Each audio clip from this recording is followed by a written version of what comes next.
Depuis plus de 2 ans déjà, Marine l'orphelin s'est installée en Nouvelle-Calédonie avec son fiancé. Sur place, elle est devenue médecin généraliste après de longues années d'études. Toutefois, elle n'est pas encore devenue officiellement docteur. Fin 2012, la vie de Marine l'orphelin a complètement changé. Alors qu'elle suivait des études de médecine, la jeune femme qui avait 20 ans a tenté sa chance au concours Miss France. Résultat, après une cérémonie présidée par Alain Delon, Marine l'orphelin est passée de Miss Bourgogne à Miss France 2013. Comme ses consoeurs, elle a vécu 1 an aux côtés des Français à enchaîner les déplacements aux 4 coins du pays, et dans les dom-toms. Lorsque l'année de règne se termine, nombreuses sont celles qui entament une carrière dans les médias, que ce soit à la télévision, comme Delphine Vespizer, Laurie Tillman et Maëva Cook, à la radio, si est-il le cas de Diane Lair, ou dans les studios, comme le fait Vaïmalama Chavez.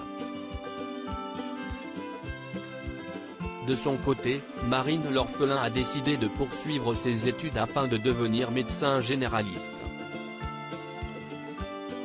Il lui manque une étape avant d'être officiellement docteur. Devenir médecin est pour elle un rêve d'enfant devenu réalité. Je n'étais pas prédestiné à participer au concours Miss France, ça a été un concours de circonstances.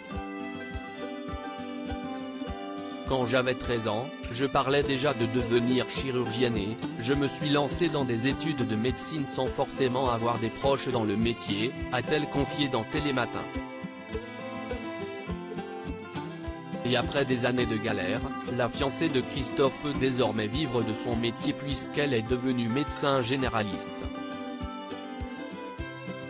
Toutefois, elle ne peut toujours pas se faire appeler docteur Marine l'orphelin.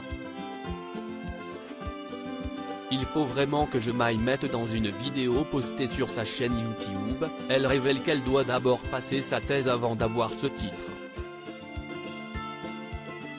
Il faut vraiment que je m'aille mettre, martèle-t-elle. Je suis médecin généraliste, mais je n'aille pas encore passer ma thèse, donc on ne peut pas m'appeler docteur, précise-t-elle, même si en pratique tout le monde le fait. Elle développe, on ne peut pas officiellement m'appeler docteur. Pour avoir un doctorat, il faut passer une thèse. Il faut faire un mémoire avec une recherche scientifique associée et la soutenir devant un jury. Une chose est sûre, cela fait partie de ses objectifs pour cette année 2023, j'ai un petit peu de boulot. Il va vraiment falloir que je m'aille mettre. Courage, si est-il la dernière ligne droite. À lire aussi ça devient n'importe quoi, Marine l'orphelin se livre sur son plus gros complexe et la façon dont les réseaux sociaux l'ont aidé à le surmonter.